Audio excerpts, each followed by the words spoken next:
ओम सभी को नमस्ते। ओम का उच्चारण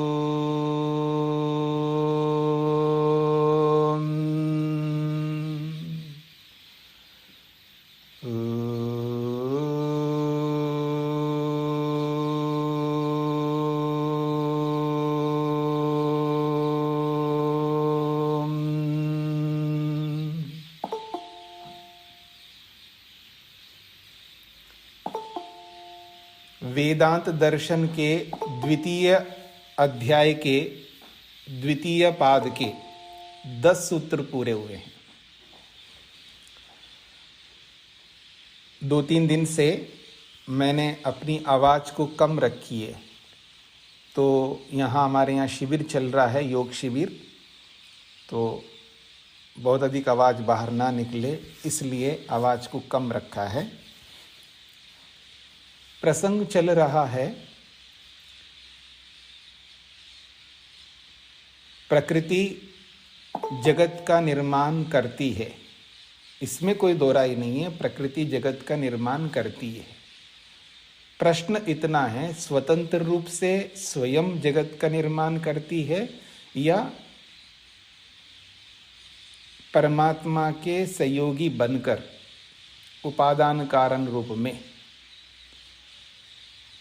और परमात्मा निमित्त कारण बन करके उसका निर्माण करता है। यानी ईश्वर के बनाने पर प्रकृति जगत बनाती है। अर्थात इसको समझ लीजिएगा, घड़ा का जो स्वरूप है ये मिट्टी के कारण से है। मिट्टी ही घड़े के स्वरूप में आ जाती है, बस स्वयं आती है, ये कुम्हार लाता है।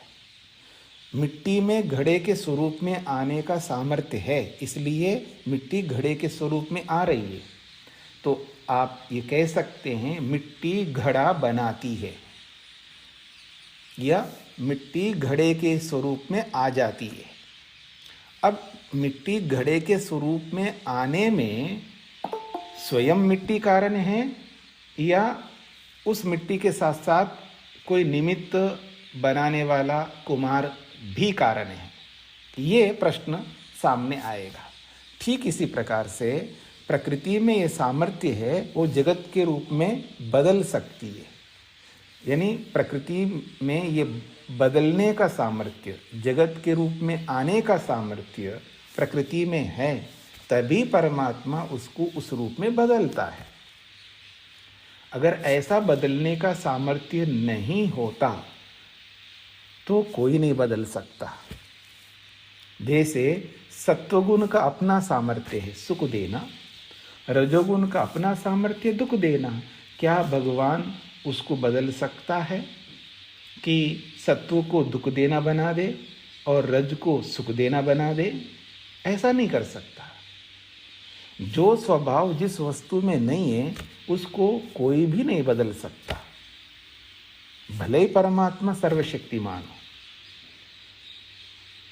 अनहोनी को होनी नहीं कर सकता, होने को ही होनी करेगा। अर्थात भाव से ही भाव कर पाएगा, अभाव से भाव नहीं कर पाएगा। जो धर्म जिस वस्तु में है उसी धर्म को लाना या दबाने का काम कर सकता है कोई भी। इस बात को हम सबको समझ लेना है। तो प्रसंग चल रहा है प्रकृति कार्य जगत के रूप में स्वयं आती है अथवा कोई लाता है, ये प्रसंग है। इसी प्रसंग में बहुत सारे सूत्र आपके सामने आए हैं। अब 11वां सूत्र भी ये कह रहा है, महद दीर्घवत व हरस्व परिमंडलाभ्याम। इन शब्दों को पहले समझना है। एक शब्द है महद और एक है दीर्घ। वत का मतलब है समान, महद वस्तु के समान, दीर्घ वस्तु के समान। फिर दूसरा शब्द है हरस्व और चौथा शब्द है परिमंडल। हरस्व और परिमंडल। तो हम आते हैं दो विषयों पर।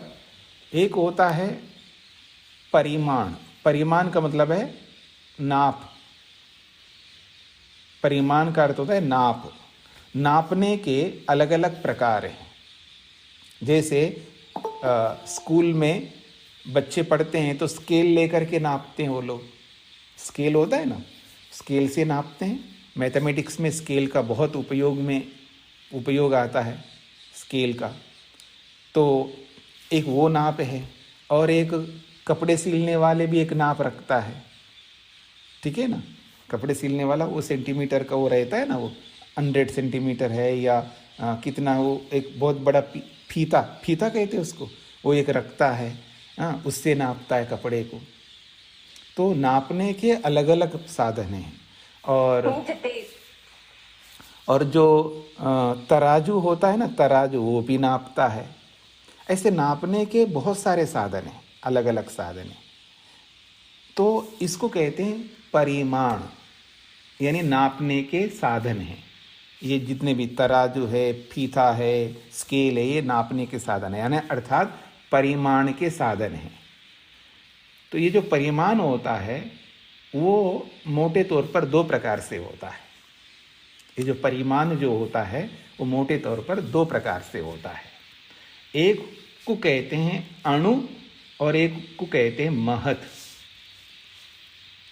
ये परिमाण के दो पैमाने हैं, अणु परिमाण, महत् परिमाण। और दूसरा एक नापने का एक बहुत बड़ा कारण है अरस्व और दीर्घ। अरस्व और दीर्घ। तो लोक में जब अरस्व और दीर्घ कहते हैं वो लंबाई को ध्यान में रख करके अरस्व और दीर्घ का प्रयोग होता है। लंबाई, ये जो लंबाई होती है, तो कम लंबाई है तो उसको अरस्व कहते हैं, अधिक लंबाई है तो उसको दीर्घ कहते हैं। तो अरस्व और दीर्घ ये लंबाई को ध्यान में रख करके बोला जाता है इन शब्दों का। और अणुपरिमाण, महत् परिमाण जो है, एक गोलाई को ध्यान में रख करके बोला जाता है। अणुपरिमाण, महत् परिमाण, ठीक है। ये मोटे तौर पर संसार में चलता है।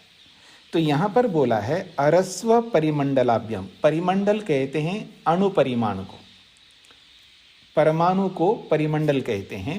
तो अणु परिमाण को परिमंडल शब्द से बोला जाता है। तो यहाँ परिमंडल का मतलब है अणु परिमाण। तो अरस्व परिमाण और अणु परिमाण से महद और दीर्घ जैसे बनते हैं। अरस्व परिमाण से महद परिमाण बनता है और अणु परिमाण से,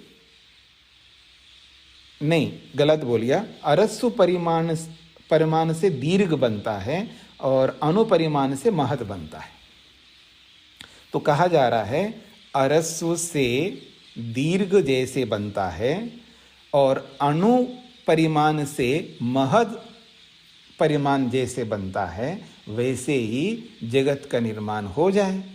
अब इसका थोड़ा समझने का प्रयत्न करिएगा।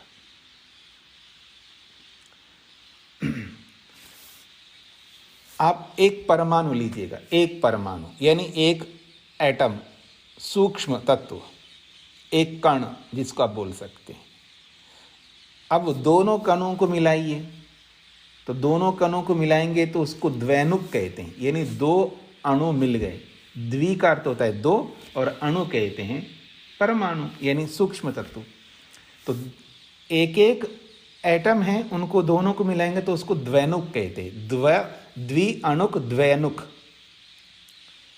फिर उन द्वैनुक को एक द्वैनुक, दो द्वैनुक, तीन द्वैनुक ऐसा बना लीजिएगा। यानी एक जोड़े में दो अणु हैं, तो ऐसे तीन जोड़े को ले लो। तो फिर उसको तीनों को मिलाएंगे तो जो बनता है उसको त्रसरेणु कहते हैं। ऐसे एक प्रक्रिया है, पार्ट्स को एक एक छोटे छोटे अणुओं को मिला मिला करके तो बड़ा बनाते हैं ना। बड़ा बनाने के लिए उनको मिलाना पड़ेगा ना।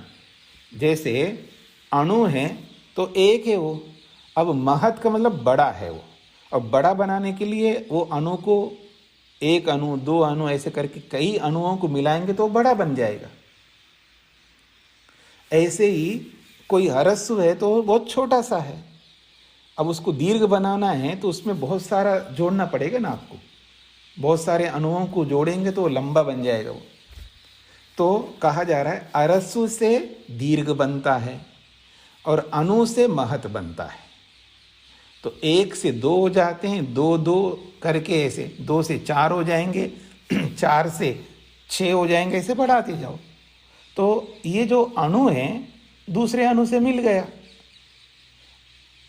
फिर वो 2 मिल करके तीसरे से मिल गए, फिर वो 3 मिल करके चौथे से मिल गए। ये तो अपने आप मिलते हैं अणु। वो बोलते हैं ना, इलेक्ट्रॉन न्यूट्रॉन प्रोटॉन ये घूमते रहते हैं, मिलते जाते हैं। तो 1 अणु, 2 अणु, 3 ऐसे मिलते मिलते मिलते तो अणु जो है महत बन जाते हैं। फिर वही कहीं लंबाई में बन जाते हैं तो अरस्सु दीर्घ में बन जाते हैं। तो जैसे ये बनते हैं ऐसे ही सृष्टि जो है बनी है वो सत्वर स्तंभ से बनी, अपने आप बनी है। जैसे अणु से महत बनता है, जैसे अरस्सु से दीर्घ बनता है, अपने आप बनते हैं। नापते समय की बात नहीं हो रही है। जो तत्व होते हैं ना अपने आप जो पड़े हैं, मिट्टी है, जैसे मिट्टी पड़ी है तो एक कण दूसरे कण से मिल जाती है, फिर ऐसे मिलते मिलते ढेर हो जाता है वो मिट्टी का। ऐसे एक अणु दूसरे से दूसरा तीसरे से मिलते मिलते जैसे वो मिल जाते हैं, ऐसे ही अरस्सु से दीर्घ बन जाता है, अणु से महत बन जाता है, वैसे ही प्रकृति से सृष्टि बन जाती है। वो ये कहना चाहता है। ये समझ में आ गया होगा आपको। अब आगे बढ़ते हैं भाष्य में। वा इति समुच्चयार्थ। वा जो है ये विकल्प के लिए भी आता है, समुच्चय के लिए। विकल्प का मतलब ऑप्शन, आप खाओ या ना खाओ, यह है विकल्प। और समुच्चय का मतलब है जोड़ना, और अर्थ को कहने वाला है। आप पी भी सकते हो और खा भी सकते हो, खा लो और पी लो, खाना भी खा लो और पी भी लो। जैसे प्रचलन बड़े लोगों के, बड़े का मतलब साधन संपन्न लोगों के बीच में हम देखते हैं ना, तो वो खाना खा रहे हैं तो बीच बीच में जूस भी पी रहे होते हैं। खाना खाते हुए बीच बीच में जूस भी पी रहे होते हैं। हमने तो पहली बार बाहर जाकर के ऐसे किया है, बड़ा अच्छा लगा हमको। फ्रेश जूस निकाल के ले आए और मतलब क्या कहते हैं, एप्पल का है या जो भी, वो ले आएंगे। ऑरेंज का बहुत चलता है, ठीक है जी। या कैरेट का बहुत चलता है वहाँ पर, कैरेट का जूस और ऑरेंज का जूस ताज़ा निकलवाते हैं और उसको रख लो अपने पास 2-3 दिन 4 दिन तक फ्रिज के अंदर। तो ग्लास में डालो और उसमें रखो सामने। और मेरा काम तो सूखे मेवे खाने का था। अब बीच में पानी पीता था यहाँ पर, तो कुछ सूखे मेवा खाया और ऊपर से पानी पी लिया, फिर थोड़ा सा और खाया, ऊपर से पानी पिया। और वहाँ जाने के बाद पता लगा भाई अच्छा लाओ, तो ऑरेंज जूस रख दिया सामने और कैरेट का जूस रख दिया, थोड़ा सा ड्राई फ्रूट्स खाया, बीच में वो जूस पी लिया। बाकी लोग भी अपना खाना खा रहे हैं और बीच में जूस पीते हैं। तो खाओ और पियो, तो ये है जोड़ने को कहता है, और अर्थ को कहता है। तो ये वा जो है ये इसको भी कहता है, यानी खाना और पीना। और कहीं कहीं ये जो वा आता है, देखो जी हमने 2 व्यवस्थाएं बनाई है। एक ओर से तो ये खाने के लिए रखा है, अगर आपको खाना नहीं है तो उधर पीने के लिए रखा है वो जाकर के पी लो दूध। हाँ, और विकल्प में मत ले जाना मन को। रात में अभी हमारा शिविर चल रहा है ना, शिविर में चल रहा है, तो कुछ लोग शाम को खाना नहीं खाते हैं, उनके लिए हमने विकल्प रखा है। अगर आपको खाना नहीं खाना है, आपको दूध ज़्यादा मिलेगा। दूध तो सबको मिलेगा, एक को तो खाने वाले को मात्रा में दूध मिलता है, और जो नहीं खाना चाहते हैं उसके लिए हम दूध की व्यवस्था अधिक कर देते हैं, आप ज़्यादा ले लो, डबल ले लो दूध, इधर खाना है या उधर पीना है। अब दोनों ऑप्शन है आपके सामने। ये वाह का अर्थ विकल्प है, ठीक है जी। तो वाह का अर्थ कहीं विकल्प के लिए आता है और कहीं समुच्चय के लिए आता है। तो यहाँ बोला जा रहा है, यहाँ जो वाह है ये समुच्चय के अर्थात जोड़ने के लिए और अर्थ को कहने के लिए आया है, या आपके ये भी अर्थ को कहने के लिए कहा। समुच्चय का मतलब है भी, ये भी अर्थ को कहता है इस सूत्र में। अथच अरस्वम द्वैनुकम, ये जो अरस्व होता है वो दो अणुओं वाला होता है, मतलब अरस्व शब्द द्वैनुक को कहते हैं। तो दो, एक अणु और दूसरा अणु, दो अणुओं को मिला दो तो उसको अरस्व कहते हैं। परिमंडलम किसको कहते हैं तो कहा परमाणु, परमाणु को परिमंडल कहते हैं। याद रखिए परमाणु गोल होता है, परमाणु। जब आप वैशेषिक दर्शन पढ़ेंगे तो आपको एक प्रसंग आएगा कि सारी दुनिया गोल है, याद रखना, सारी दुनिया गोल है। हाँ, पृथ्वी गोल है, सूर्य गोल है, चंद्रमा गोल है, सब गोल है। आप कहीं भी जाओ वापस वहीं आ जाओगे। बहुत अच्छी व्यवस्था है, याद रखना। हाँ, यहीं से आप जाओगे मुक्ति में, फिर वापस यहीं आओगे। गोल है ये। हाँ, और गोल में प्रारंभ नहीं होता है और ना अंत होता है, ये बहुत बड़ी विशेषता है इसमें।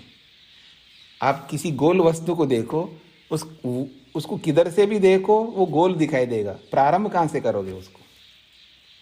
प्रारंभ कुछ नहीं है, ना अंत दिखेगा आपको, गोलाई है।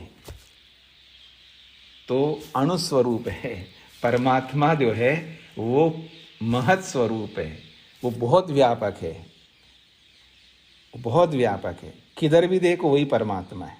जैसे पृथ्वी में आप घूमते जाओ इधर से उधर तो वहीं वापस आ जाओगे आप, घूमते घूमते। आपका उसका छोर नहीं दिखेगा आपको, उसका अंत नहीं दिखेगा। एक मोटे तौर पर बता रहा हूँ मैं आपको। तो ये जो परिमंडलम का मतलब है परमाणु, पर वो परमाणु होता कैसा है? गोलाई में होता है। उसका जो शेप जो होता है वो गोलाई में होता है, उसको परिमंडलम भी कहते हैं। गोलाई को भी परिमंडलम शब्द से बोला जाता है और परमाणु को भी परिमंडलम कहते हैं। तो कहते हैं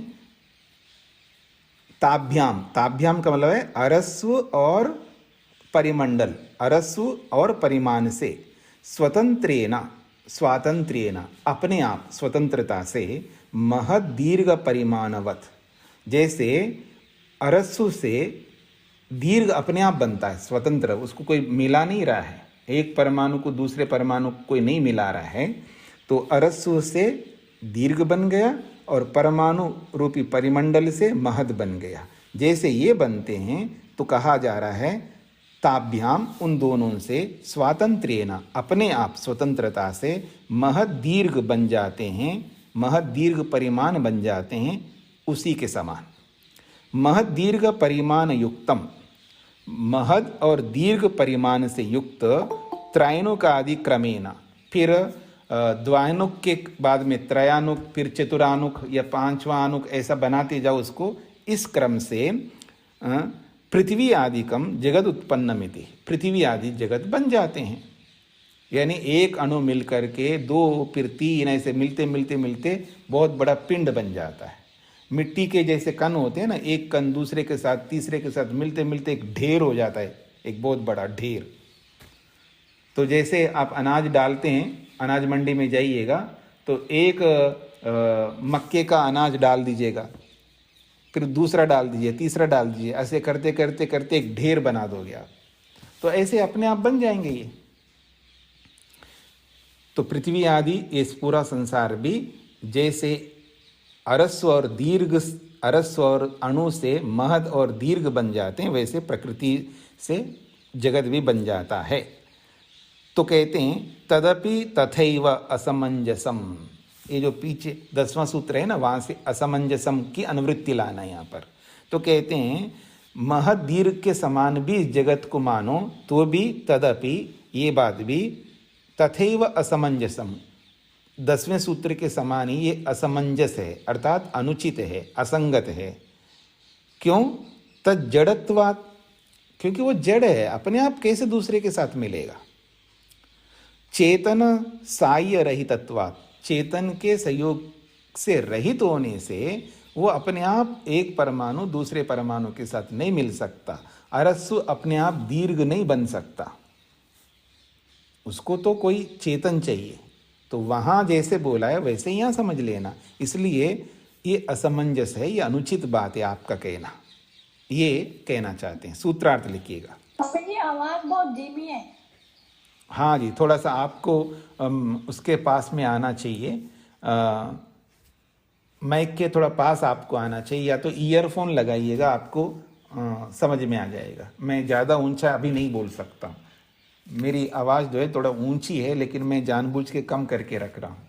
हमारे यहाँ शिविर चल रहा है जी। तो सूत्रार्थ लिखिए। जिस प्रकार अरस्व से दीर्घ, जिस प्रकार अरस्व से दीर्घ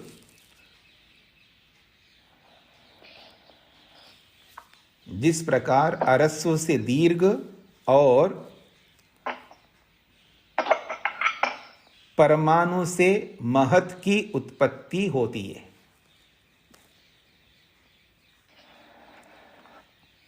आप में से कोई अपने माइक को खोल करके रखा है, उसको बंद करके रखिए।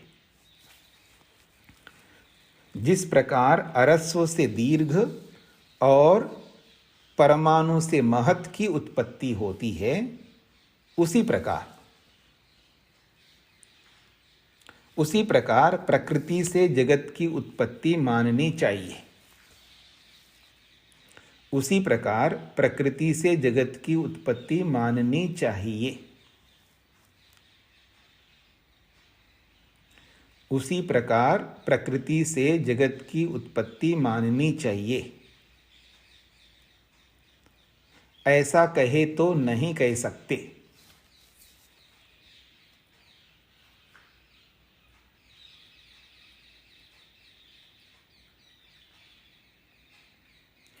ऐसा कहे तो नहीं कह सकते,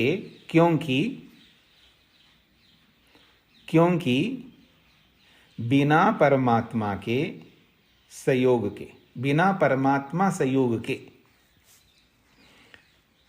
क्योंकि बिना परमात्मा संयोग के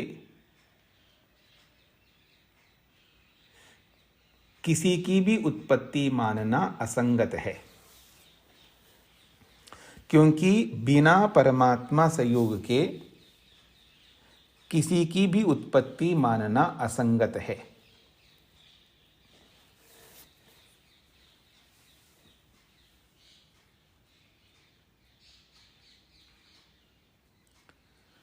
एक बार दोहराता हूं। जिस प्रकार अरस्व से दीर्घ और परमाणु से महत की उत्पत्ति होती है, उसी प्रकार प्रकृति से जगत की उत्पत्ति माननी चाहिए।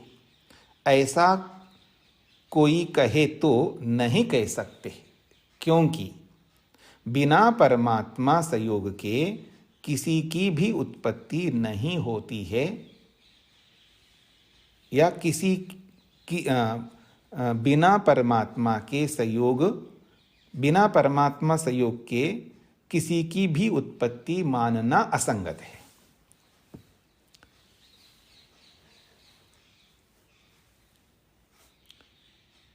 बिना परमात्मा संयोग के किसी भी वस्तु की उत्पत्ति मानना असंगत है।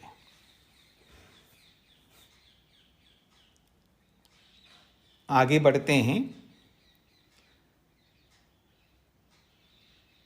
अब जो आप में से वो जानते हैं न्यूटन के फर्स्ट लॉ, उसको थोड़ा अपना दिमाग में लाइएगा 12वें सूत्र को समझने के लिए। 12वां सूत्र है उभयथा अपि न कर्म अतः तद अभावः। उभयथा अपि न कर्म अतः तद अभावः। उभयथा अपि, अब आप मेरी ओर देखिएगा। एक अणु है, एक वस्तु कहिए, एक अणु कहिए, एक परमाणु कहिए, एक चीज है। अब उस एक चीज से दूसरी चीज टकराना है। एक चीज, कोई एक वस्तु है, चाहे वो कोई भी वस्तु आप ले सकते हो, परमाणु ले लो, एक वस्तु ले लो, कोई भी एक वस्तु, द्रव्य, चीज। अब उस चीज के साथ दूसरी चीज का टकराना, बात पकड़ में आ रही है? दूसरी चीज का टकराना, तो अर्थात दोनों का संयोग जो होगा, टकराने से संयोग होता है ना, तो एक अणु है, एक परमाणु है, अब दूसरे परमाणु आकर के उसके साथ मिले, ठीक है, तो अपने आप में वो एक परमाणु स्वतंत्र है, दूसरा परमाणु भी स्वतंत्र है, अपनी अपनी स्थिति में है, चाहे वो स्थिर अचल के रूप में है या चलने के रूप में है, अपनी गति में है, वो अपनी स्थिति में है, ऐसा कह सकते हैं आप। दोनों परमाणु अपनी स्थितियों में है, जो अपनी अपनी स्थिति में या तो स्टिल है या मूव कर रहे हैं, लेकिन आपस में नहीं मिल सकते। वो, मेरी बात को समझना, टकराने के लिए कोई तीसरा तत्व चाहिए, अपने आप नहीं मिल सकते। अर्थात मिलाने के लिए कोई अलग फोर्स चाहिए, याद रखना। तो ये जो धक्का जो है, इसको कहते हैं संस्कृत में अभिघात। धक्का कहिए या टक्कर कहिए, इसको कहते हैं अभिघात। अभिघात एक बात, अथवा मतलब उसमें टक्कर हो जाए, अपने आप टक्कर तो हो नहीं सकता, टक्कर का होना, अथवा किसी की प्रेरणा से मिले, कोई प्रेरणा दे उसको, कोई किसी का प्रयत्न वहाँ काम आ जाए, किसी के प्रयत्न से। या तो दो वस्तुओं का मिलने के पीछे दो कारण हैं, एक टक्कर, धक्का, दूसरा है प्रेरणा, प्रयत्न। ये दो कारण हो सकते हैं दो वस्तुओं के मिलने में। या तो प्रेरणा है, किसी का प्रयत्न चलेगा तो मिल सकते हैं। पति पत्नी में झगड़ा हो गया जी, ठीक है, पति पत्नी में झगड़ा हो गया, अब बात नहीं हो रही है, आपको ऐसे ही समझ में अच्छा आएगा, ठीक है जी। पति पत्नी है, किसी कारण से झगड़ा हो गया, अब बात नहीं हो रही, कमाल की बात है, खिला रहे हैं, पिला रहे हैं, सुला रहे हैं, सारे काम कर रहे हैं, लेकिन आश्चर्य की बात है आपस में बात नहीं हो रही है। मतलब एक दूसरे की शक्ल भी देखना पसंद नहीं कर रहे हैं, बिना देखे सब काम कर रहे हैं, ठीक है। अब दोनों को मिलना है, या मेरा जैसा कोई बंदा आ जाए, उनको समझा दे, प्रेरणा करे, कोई ऐसा प्रयत्न करे तो आपस में मिले। अथवा अब आ रहे जा रहे हैं तो दीवार भी साथ में है, कई बार खिड़की साथ में आ गई, कभी डोर आ गया साथ में, अब उससे टकरा करके देखे तो इधर पतिदेव खड़े हैं और दोनों मिल गए टकराने के कारण से। तो दीवार कारण बन सकता है, खिड़की कारण बन सकती है, या डोर कारण बन सकता है, ठीक है ना। या छोटे बच्चे होते हैं, वो आपको ऐसे धक्का दे दें, या बेटे नहीं आपको ऐसा एक दूसरे के ऊपर धक्का दे दें तो मिल जाएंगे, एक दूसरे की शक्ल देखेंगे, फिर बात समाप्त हो जाएगी, ठीक है जी। मिला दिए ना आप लोगों को।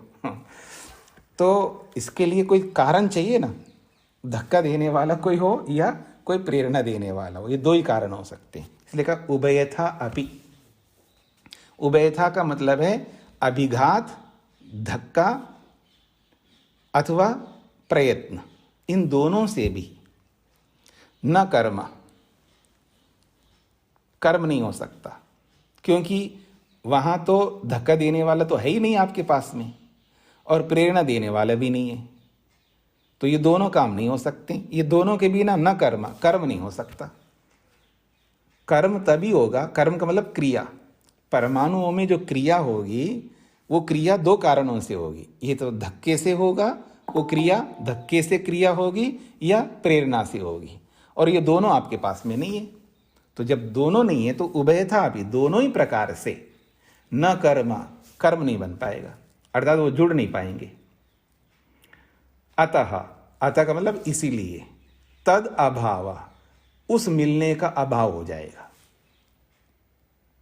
ये शब्दार्थ बताया मैंने आपको। अब इसको थोड़ा सा प्रकृति के साथ जोड़ दीजिएगा। प्रकृति तो अपनी स्थिति में है, जिसको आप समझते हैं ना साम्य अवस्था, प्रकृति अपनी स्थिति में विराजमान है। अब उसको धक्का देने वाला कोई मिला ही नहीं, वहाँ पर कोई धक्का देने वाला कोई है ही नहीं है, धक्का का कारण कोई है ही नहीं वहाँ पर, और प्रेरणा करने वाला परमात्मा को भी आपने नहीं माना।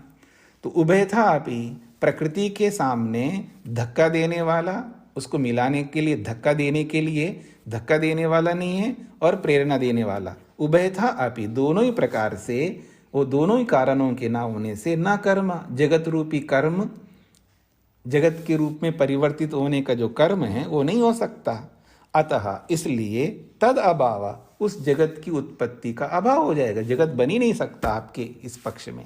भगवान को नहीं मानो, निमित्त कारण को नहीं मानो, तो आपके पक्ष में तद अभाव, कार्य जगत का अभाव हो जाएगा। ये बात पकड़ में आ गई जी आप लोगों को। अब भाष्य को पकड़ते हैं। कहते हैं परमाणुषु आद्यम कर्म कथम स्याद इति प्रश्न। ये जो प्रश्न है वो क्या प्रश्न बन रहा है हमारे सामने? परमाणुषु, जो परमाणु है, यानी इस जगत के जो मूल तत्व हैं, जो भी आप माने इस जगत का जो मूल तत्व है, उसको परमाणु मानो, एटम मानो, अथवा उसके पीछे का कोई भी मानो, एक नाम दे सकते हो। उनमें आद्यम कर्म, पहला कर्म, पहली क्रिया, कथम स्यात्, कैसी हो रही है, ये हमारा प्रश्न है। परमाणुओं में, सूक्ष्म तत्वों में, जगत के मूल कारणों में, रॉ मटेरियल में पहला कर्म, पहली क्रिया कैसी हो रही है, उसमें क्रिया हुई तो कैसी हुई है, ये प्रश्न है। तस्य प्रकारद्वयेन संभावना अस्ति, उस आदि क्रिया के लिए एक संभावना हम कर सकते हैं। तो कह रहे हैं तस्य, उस कर्म के पीछे प्रकारद्वयेन, दो प्रकार से संभावना अस्ति, संभावना कर सकते हैं। क्या संभावना कर सकते हैं उस आदि कर्म का? तो कहते हैं अभिघात आदि ना, या तो अभिघात धक्का दे कोई, अथवा प्रयत्नेन, या किसी के प्रयत्न से, कर्म निष्पत्तिर्भवति, या तो अभिघात से, धक्का देने से, या टक्कर लगाने से कर्म वहाँ पर उत्पन्न हो सकता है, या यूं कहिए क्रिया बन सकती है, अथवा किसी के प्रयत्न से वहाँ क्रिया उत्पन्न हो सकती है। ये दो ही कारण हो सकते हैं। तदानीम उभयथापि प्रकारद्वयेनापि न कर्म, तदानीम उस आरंभ में उभयथापि, दोनों ही प्रकार से, अर्थात दोनों प्रक्रियाओं से न कर्म संभव, कर्म हो ही नहीं सकता। यतः, क्यों नहीं हो सकता? अभिघात आदि अपि निर्निमित्ता न भवति। अगर अभिघात को हम मानोगे तो अभिघात तो भी एक कारण बनेगा ना, अलग वस्तु होगा ना, वो उस प्रकृति से अलग होना चाहिए। वो अभिघात करने वाला, धक्का देने वाला अलग होना चाहिए उसको। तो कहते हैं अभिघात आदि अपि निर्निमित्ता न भवति। अभिघात जो है वो बिना कारण के नहीं हो सकता है, मतलब धक्का देने वाला कोई होना चाहिए ना, वो बिना निमित्त के, बिना कारण के अभिघात कैसे होगा? और न च तदानीम निमित्तम अभिघातादेह व वर्तते, तो उस समय धक्का देने वाला तो कोई है ही नहीं है, सब कुछ प्रकृति है, और परमात्मा को आपने माना नहीं है। प्रकृति है, वो इसको धक्का देना चाहिए, इसके साथ मिलना चाहिए, उसको ये अकल कहाँ से आएगा? वो कोई दूसरा होना चाहिए धक्का देने वाला। भाई इसको धक्का दे दूं, ये मिल जाए तो जगत बन जाएगी। ठीक है जी, धक्का देने वाला तो है ही नहीं है। तो अभिघात आदि जो निमित्त है वो वहां पर नहीं है। एक बात, प्रयत्न अपि तदानीम परमाणुषु आद्यस्य कर्मणा कारणम न वक्तुम शक्यते। प्रयत्न को भी वहां पर उन परमाणुओं में प्रथम कर्म जो है उसको कारण नहीं मान सकते आप, प्रयत्न को भी वहां कारण नहीं मान सकते आप। क्यों? तस्य आत्मलिंगत्वात्, क्योंकि प्रयत्न जो है ये आत्मा का लक्षण है, चेतन वस्तु का लक्षण है। प्रयत्न एक गुण है जी, एक क्वालिटी है।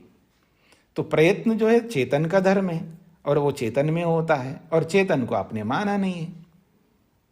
तो प्रयत्न चेतन वस्तु में रहता है, उसको आपने स्वीकार नहीं किया, तो वहां तो प्रयत्न था।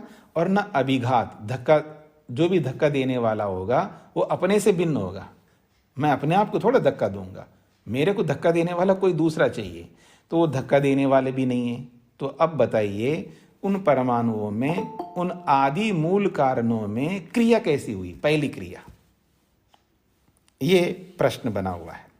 सच प्रयत्न तावत न व्यक्ति भवति यावद आत्मना शरीर धारणो न स्यु। अगर आप जीवात्मा को मानो, नहीं जीवात्मा ही तो थी वहां पर, ठीक है, हम परमात्मा को नहीं मान रहे। कोई कह सकता है ना, प्रयत्न तो आत्मा का गुण है, तो जीवात्मा है वहां पर, तो उसके प्रयत्न के कारण से हो गया होगा। अगर ऐसा कोई कहे तो कहते हैं सच प्रयत्न तावत न व्यक्ति भवति, उस जीवात्मा का प्रयत्न तब तक व्यक्त नहीं हो सकता, प्रकट नहीं हो सकता, यावद आत्मना शरीरधारिणो न स्युः, जब तक आत्माएं शरीरधारी न बने। जीवात्माएं जब तक शरीरधारी नहीं बनेंगे तब तक उनका प्रयत्न प्रकट ही नहीं हो सकता। ये जो कोमा में रहता है जी ना, उसका कोई प्रयत्न चलता है क्या? ये जो बेहोशी में रहता है, जब ऑपरेशन करते हैं, उसका कोई प्रयत्न नहीं चलता। वहाँ पर प्रयत्न नहीं चलता का मतलब है वो कोई इच्छा नहीं करता है, वो कुछ बोलता नहीं, हाँ, वो कुछ रिएक्ट नहीं करता, उसका प्रयत्न गुण वहाँ बंद पड़ा रहता है, क्योंकि उसको ऐसे ही दवाई आदि दे करके उसको बेहोश किया गया। अथवा जो कोमा में चला जाता है वो भी कोई प्रयत्न नहीं कर रहा होता है। तो जैसे कोमा में रहने वाला व्यक्ति या बेहोश में रहने वाले व्यक्ति प्रयत्न नहीं कर सकता, ठीक उसी प्रकार से बिना शरीर धारण किए जीवात्मा प्रयत्न को प्रकट नहीं कर सकता। तो यही कहना चाह रहे हैं कि सच प्रयत्न तावत न व्यक्ति भवति, उस जीवात्मा का प्रयत्न तब तक प्रकट नहीं होता जब तक शरीरधारी ना स्युः, जब तक वो शरीरधारी ना बने। शरीरानि च तेषां न जगत प्राक् भवन्ति, और जगत की उत्पत्ति से पहले शरीर तो हो नहीं सकते। एवं प्रयत्न तदानीं न भवति, इसलिए उस समय प्रयत्न भी नहीं रह पाएगा वहां पर। तद अभावात कर्म अभावा, जब वो प्रयत्न नहीं है और ना धक्का देने वाला नहीं है तो कर्म अभाव, जगत रूपी कर्म का भी अभाव हो जाएगा। अतः इसलिए कर्म अभावात, कर्म के ना होने से अर्थात आदि क्रिया के ना होने से तद अभावः, जगत का भी अभाव हो जाएगा। तस्य महद दीर्घ परिमाणवतः द्व्यनुकादि क्रम प्रसिद्धस्य जगतः अभाव उपपद्यते। अर्थात तद अभावः को खोल रहे हैं, तस्य उस महद दीर्घ परिमाण वाले जो तत्व हैं, मतलब 1 से 2 बन जाएंगे, 2 से 3 बन जाएंगे, ऐसे द्वनु का आदि के क्रम से बढ़ते बढ़ते ये जो जगत का स्वरूप जो है वो उपपन्न नहीं हो सकता, सिद्ध नहीं हो सकता। तस्मात् तन्मतम न युक्तम, इसलिए इस मत को मानना अनुचित है। अपने आप बन जाता है ऐसा जो मत है व्यक्ति का, ये अयुक्त है, अनुचित है। यहां तक सूत्र का काम पूरा हो गया। अब आदि शंकर ने यहां पर क्या अर्थ किया है उसको लेकर के बोला जा रहा है। शांकर भाष्ये इदानीम परमाणु कारणवादम निराकरोति। इस सूत्र के अंतर्गत शंकराचार्य ने एक बात लिखी है। इस सूत्र के माध्यम से वो ये कहना चाहते हैं, परमाणु कारणवाद को लेकर के जो बात की जा रही है उसका खंडन किया जा रहा है। किसी ने परमाणुवाद को लेकर के बात कही है तो उसका खंडन करने के लिए ये सूत्र प्रारंभ हो रहा है, ऐसा अर्थ आदि शंकराचार्य ने किया है। इति सूचितम, ऐसा शंकराचार्य ने इस सूत्र के भाष्य में बोला है। तन्ना युक्तम, ऐसा शंकराचार्य का कहना उचित नहीं है, ये भाष्यकार कहना चाहते हैं। क्यों उचित नहीं है?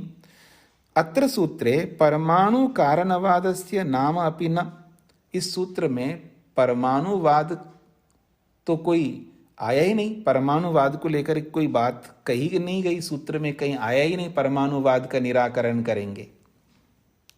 पूर्व सूत्रे अरस्व परिमंडलाभ्याम परमाणु चर्चा विद्यते, हाँ इस सूत्र में नहीं है, लेकिन इससे पहले 11वें सूत्र में जरूर परमाणु की चर्चा आई है। अगर शंकराचार्य ने उसको आश्रय बना करके भी लिख दें तो भी यहाँ नहीं लिख सकते, क्यों नहीं लिख सकते?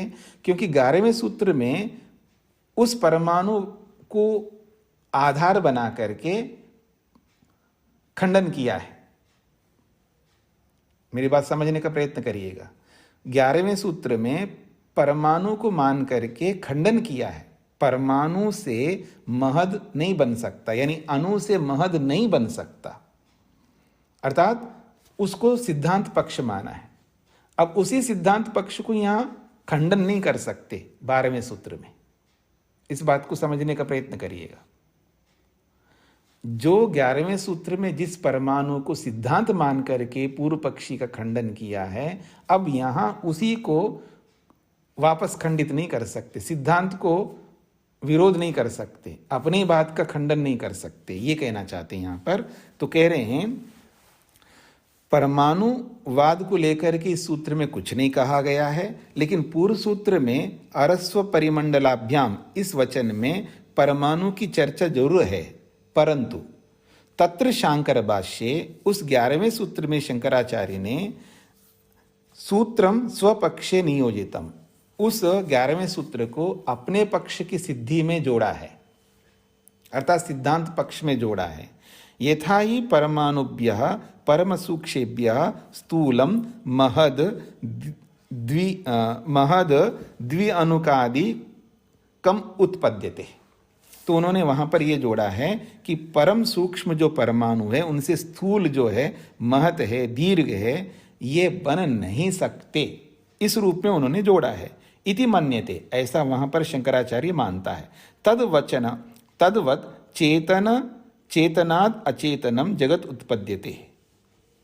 तो चेतनात् तद्वत् उसके समान चेतनाद अचेतनम, चेतन से अचेतन जगत उत्पन्न होता है।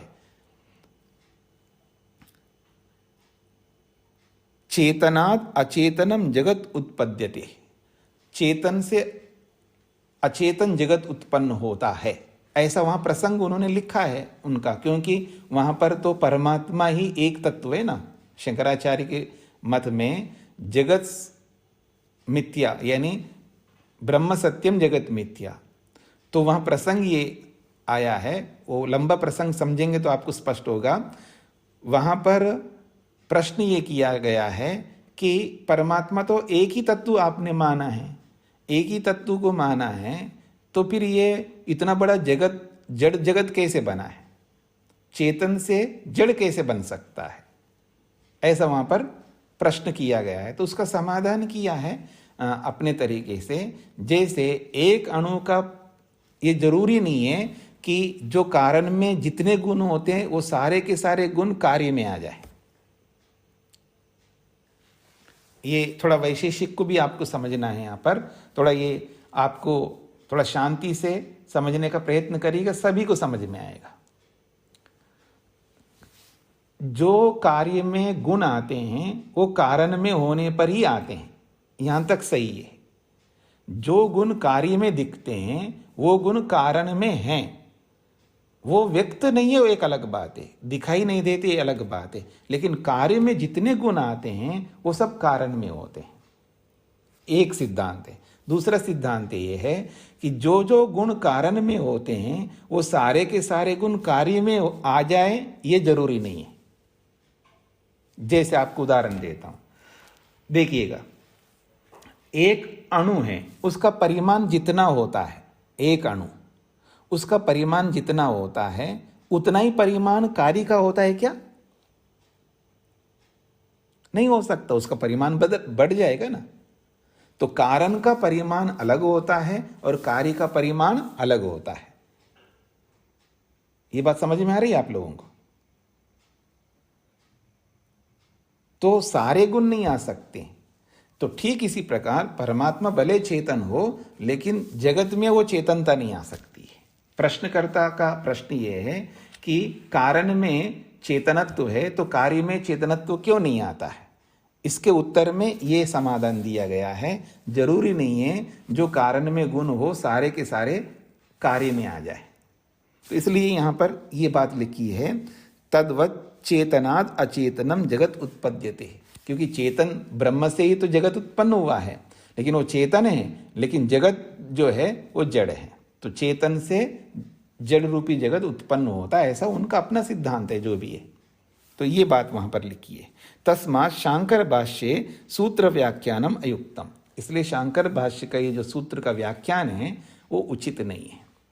यानी 11वें सूत्र में तो सिद्धांत पक्ष माना है और 12वें सूत्र में आते ही उसी को खंडन कर दें, ऐसा उचित नहीं है, ये इसका अभिप्राय है।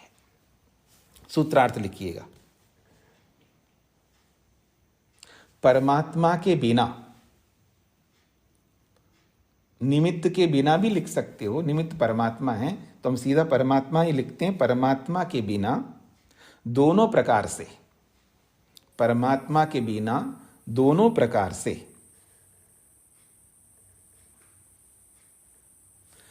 परमात्मा के बिना दोनों प्रकार से अर्थात धक्का व प्रयत्न से, परमात्मा के बिना दोनों प्रकार से अर्थात धक्का व प्रयत्न से, इसको ब्रैकेट क्लोज कर दीजिएगा, धक्का व प्रयत्न से, इनको ब्रैकेट में कर लो।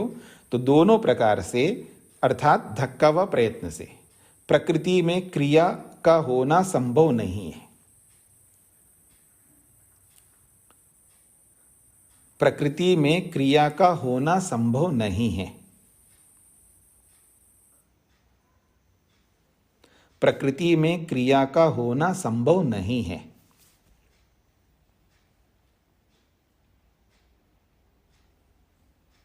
इसलिए जगत रचना का अभाव हो जाएगा।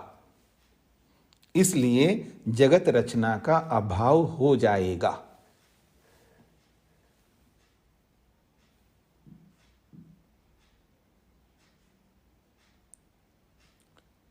अब सूत्रार्थ को भी समझ लीजिए एक बार। दोनों प्रकार से, वो दोनों प्रकार क्या है? एक धक्का है और एक प्रयत्न है। इन दोनों से प्रकृति में क्रिया का होना संभव नहीं है। क्यों संभव नहीं है? क्योंकि धक्का देने वाला कोई और है, प्रयत्न करने वाला वो कोई और है, और उसमें आपने परमात्मा को माना नहीं है। अब देखिएगा सूत्रार्थ को। परमात्मा के बिना दोनों प्रकार से अर्थात धक्का व प्रयत्न से प्रकृति में क्रिया का होना संभव नहीं है, इसलिए जगत रचना का अभाव हो जाएगा। सूत्रार्थ स्पष्ट हो गए जी आप लोगों को? आगे बढ़ते हैं।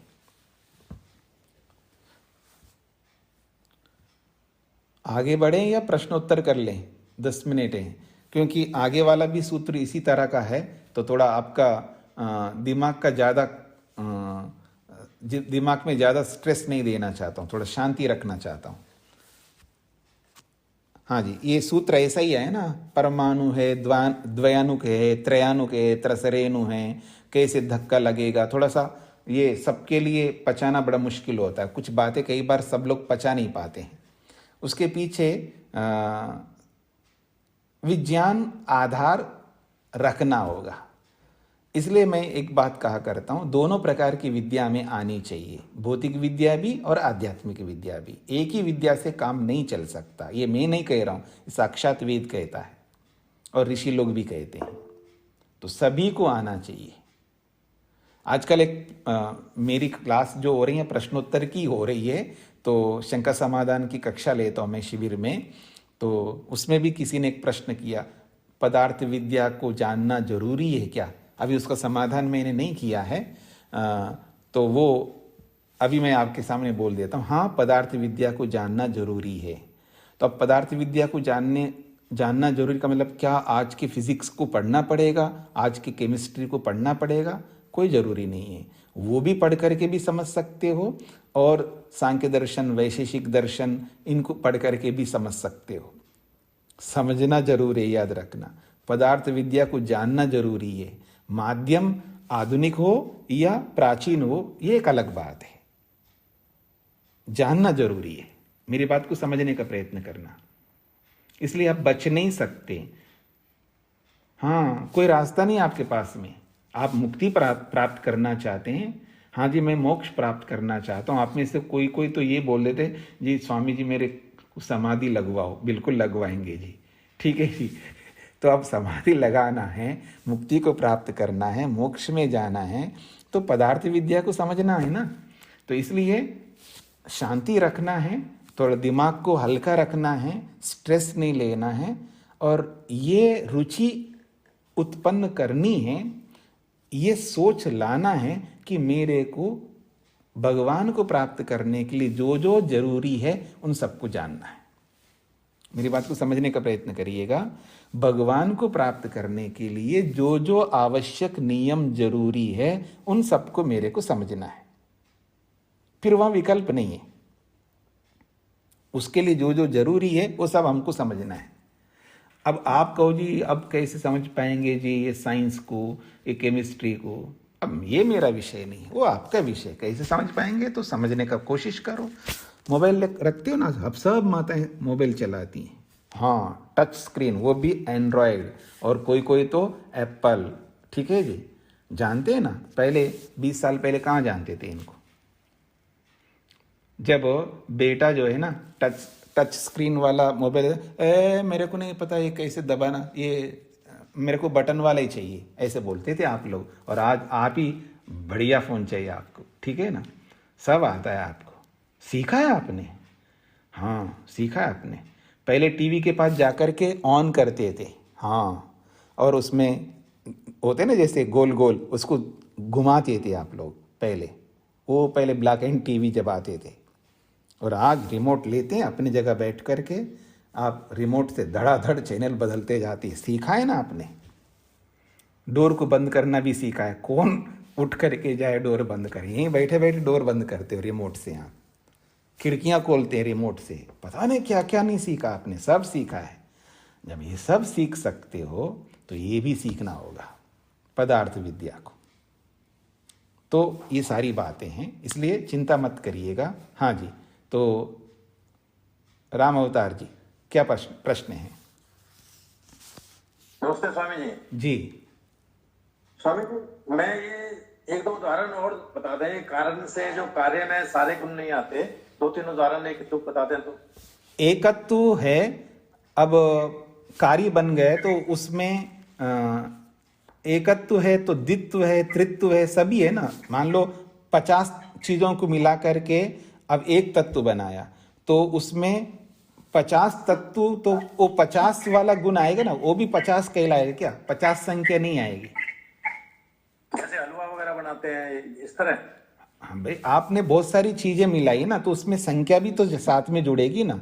तो 10 वस्तु है तो 10 संख्या है। अब कार्य बनने के बाद वो 10 संख्या भी आ जाएगी क्या उसमें? वो तो एक ही संख्या आएगी, 10 संख्याएं नहीं आएंगी। ठीक है। ऐसे बहुत सारे ऐसे गुण होते हैं जो कारण में रहते हैं लेकिन कार्य में नहीं आते, वो ला ही नहीं सकते अच्छा। आप। जी जी धन्यवाद जी। जी जी। हाँ अजीत जी। नमस्ते। ये जो बताने की धक्का या प्रयत्न प्रकृति में क्रिया का होना संभव नहीं है जी इसे संसार में इतना नहीं है। हम जब एटम बम के बारे में बच्चों को पढ़ाते हैं, न्यूक्लियर रिएक्शन के बारे में, जी जी तो यहाँ एक ही न्यूट्रॉन यूरेनियम को विखंडन कर देता है। वहां से फिर 3 उसके पार्ट हो जाते हैं, 3 न्यूट्रॉन फिर मुक्त होता है, फिर वो 3 को विखंडित करके 9 बनते हैं, 9 से 27। और इस तरह से एक बार अगर उसको हम स्टार्ट कर देते हैं तो वो एक चेन रिएक्शन बन जाता है पूरा का पूरा। इस तरह से परमाणु एटम बम काम करता है। स्टार्ट करते हो ना जी हाँ, स्टार्टिंग की बात ऊपर चर्चा हो रही है। स्टार्टिंग आपने किया है ना, आप नहीं करो तो होगा क्या, ये प्रश्न है। आगे तो होते जाएंगे, आगे का में कोई समस्या नहीं है। स्टार्टिंग की बात हो रही है। स्टार्टिंग में आपने किया, साइंटिस्ट ने किया, हाँ, विज्ञान को जानने वाला जिस कोई भी वहां पर लगा हुआ है ऑपरेटर, उसने किया तो हुआ है ना।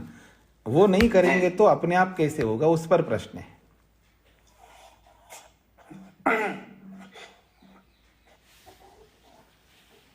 हाँ जी, और किसी का कोई प्रश्न? जी जी सर, ठीक। हाँ जी, किसी का कोई प्रश्न नहीं है, अच्छी बात है। सुधा जी बोलिएगा। स्वामी जी, वेदांत दर्शन में पढ़ रहे हैं तो मुझे वो स्पष्ट नहीं होता कि अपन सूत्र तो पढ़ते चले जाते हैं, पर सूत्रों का विषय, सूत्रों की संगति, जैसे हम द्वितीय पाद में का विषय क्या है, प्रथम का, तृतीय का क्या होगा, इस तरह से समझ नहीं आया। हाँ, तो इसमें कोई बात नहीं। इसकी जो प्रारंभ में जो सूची है उसमें विषय लिखे हुए हैं। यहाँ पर भी प्रारंभ में मैं बता ही देता हूँ ना कि अभी ये प्रसंग चल रहा है, तो वही तो विषय है। मैं जब क्लास स्टार्ट करता हूँ तो भूमिका के रूप में एक दो शब्द जरूर बोलता हूँ ना मैं, कि जैसे आज का ही ले लीजिएगा कि द्वितीय अध्याय के दूसरे पाद के हमने 10 सूत्र पूरे किए हैं, अब यहाँ प्रसंग ये चल रहा है। तो ऐसे जब द्वितीय पाद शुरू हुआ तब भी बताया था कि ये क्या प्रसंग चलने वाला है, तो मैं हर बार प्रसंग बता देता हूँ। हाँ, फिर भी आपको समझना है तो इसके प्रारंभ में विषय सूची है, वहाँ सारे बताएं विषय, वो भी आप उससे वहाँ से देख सकते हैं। और संगति हमें लगाना है, तो प्रसंग चल रहा है ना, संसार की उत्पत्ति अपने आप होती है या किसी के द्वारा होती है। प्रकृति अपने आप संसार की उत्पत्ति कर लेती है अथवा उसके लिए कोई बनाने वाला निमित्त कारण। तो ये तो सब जगह प्रसंग है, पर उसको थोड़ा सा हमें ध्यान देना होगा तो आसानी हो जाएगा। जी रूप जी। प्रणाम स्वामी जी। स्वामी जी, जैसा कि अभी इसमें वेदांत दर्शन में जैसे अभी ब्रह्मांड को समझाया जा रहा है, तो स्वामी जी इसको हम ऐसे ही मान के चले कि जैसे ईश्वर को समझना है तो पहले अभी जैसे ब्रह्मांड को समझना पड़ेगा और फिर शरीर को समझना पड़ेगा और फिर ईश्वर समझ में आएंगे, ऐसा ही मान के चले? हाँ जी, बिल्कुल बिल्कुल जी, क्योंकि परमात्मा को समझने का जरिया दो ही है, एक तो हमारा शरीर है और एक पूरा संसार है। इसी के माध्यम से हम परमात्मा को जान सकते हैं। हाँ शेखर जी। जी स्वामी जी प्रणाम जी। मुझे शंकर भाष्य में क्या इसमें प्रॉब्लम बिल्कुल समझ नहीं आया मुझे, बिल्कुल इसमें अब की बार इस सूत्र में शंकर जी क्या कहना चाह रहे हैं और उसका क्या मतलब, वो क्यों गलत है? ऐसा है कि इन्होंने जो कहा है कि 11वें सूत्र में जो अरस्व और परिमंडल से महद और दीर्घ की उत्पत्ति जैसे होती है वैसे संसार की होती है, तो वहां पर अरस्व और परिमंडल को सिद्धांत पक्ष माना है। तो वहां अरस्व और परिमंडल अपने आप पहल नहीं करते हैं, वो किसी निमित्त के कारण से पहल करते हैं, ठीक है ना। तो उसको सिद्धांत पक्ष मान लिया है शंकराचार्य ने परमाणु को। अब 12वें सूत्र में उसका ही खंडन नहीं कर सकते आप, जिसको पक्ष मान करके आप पहले सूत्र में चले हैं, अब उसका विरुद्ध कथन नहीं कर सकते हैं। ये ब्रह्म मुनि जी का कथन है। 11वें सूत्र में तो उसको सिद्धांत अपने पक्ष की सिद्धि में उसको जोड़ा है शंकराचार्य ने, और 12वें सूत्र में पूर्व पक्षी के पक्ष में जोड़ करके उसका खंडन किया है। ऐसा करना उचित नहीं है, ये कहना चाहते हैं बस। जी जी जी प्रणाम। तो अभी किसी का प्रश्न तो नहीं है, तो इसको विराम देते हैं जी। आचार्य जी एक और जी जी अभी ध्यान आया कि रेडिएशन, जितने भी ये रेडियो एक्टिव एलिमेंट है, इनमें लगातार रेडिएशन चल रहा है प्रकृति में। जैसे यूरेनियम है, थोडियम है, रेडियम है, इनमें लगातार चलते रहता है स्वतः। तो इन सबका एक ही समाधान है जी। एक बार कोई तो आप स्टार्टिंग को मानेंगे तो बाद वाले को भी समझ में आ जाएगा। स्टार्टिंग में ही हम उत्तर नहीं दे पा रहे हैं तो बाद वाले का उत्तर कैसे दे पाएंगे। तो पहले स्टार्टिंग का बता दीजिएगा, तो बाद में बीच में भी जो हो रहे हैं तो वहां पर भी परमात्मा ही है, हमें दिखाई नहीं दे रहा है। जहां सिस्टमेटिकली कोई क्रिया हो रही है, सिस्टमेटिकली कहीं मूवमेंट चल रहा है, तो उस सिस्टम को देने वाला वहां कोई होता है, हमें दिखाई नहीं दे रहा है। चाहे वो रेडिएशंस को मानो या आप कुछ भी मानो, वहां पर कोई ना कोई निमित्त विराजमान है जो सिस्टमेटिकली चल रहा है वहां पर। जैसे सूर्य का निकलना और अस्त होना, ये सब जो है सिस्टम से हो रहा है, और सिस्टम से चंद्रमा का घटना बढ़ना हो रहा है, सिस्टम से अमावस्या आ रही है, पूर्णिमा आ रही है, सिस्टम से पानी ऊपर की ओर जा रहा है, सिस्टम से नीचे की ओर जा रहा है। तो सब जगह एक सिस्टम है। तो सिस्टम जो है जड़ में नहीं हो सकता है, उसको ये अकल ही नहीं है, समझ ही नहीं है, वो सिस्टम अपने आप क्रिएट नहीं कर सकता है। मैं सिस्टम बनाता हूँ, इतनी दूरी पर रहना है, तो इस सिस्टम को देने वाला कोई ना कोई है। तो जब विज्ञान में बच्चों को आज तक हम यही पढ़ाते हैं कि हीलियम के संलयन न्यूक्लियर फिजन के कारण से सूर्य में प्रकाश होता है। वो नाभिकीय संलयन की अभिक्रियाओं के द्वारा चल रहा है। उसमें वो विज्ञान कहता है वहीं से शुरू कर देता है, फिर उसका स्टार्टिंग कराने वाला करने वाला वो कौन कर देता है वहां सीधे से। तो देखिए, जैसा आपका साइंस है उसी को आप पढ़ा रहे हैं, इसमें कोई मेरे को कहना नहीं है आप अच्छा पढ़ा रहे हैं या गलत पढ़ा रहे हैं, इसमें मेरे को कमेंट्स नहीं देना है। वहाँ जो आप पढ़ा रहे हो वो पढ़ाएंगे, उसमें तो वैसे ही पढ़ाना होगा, वहाँ जैसा लिखा हुआ है आप मजबूर है उसमें। लेकिन हम जब इसको समझना चाहते हैं तो यहाँ पर हमको ये पकड़ना पड़ेगा ना कि पहली क्रिया अपने आप नहीं हो सकती, इसका समाधान करोगे तो बाकी सब समाधान हो जाएगा। उसके बाद तो कोई संकट बचती ही नहीं। अगर हम परमेश्वर को मान लें तो सारी समस्याओं का समाधान हो जाता है, लेकिन विज्ञान उस पर चुप रहता है बिल्कुल। वो कहता है यहाँ से ऐसे चला ऐसे चला, इस तरह की बात। ठीक है, वो अलग विषय हो जाएगा जी। ओम शांति शांति शांति।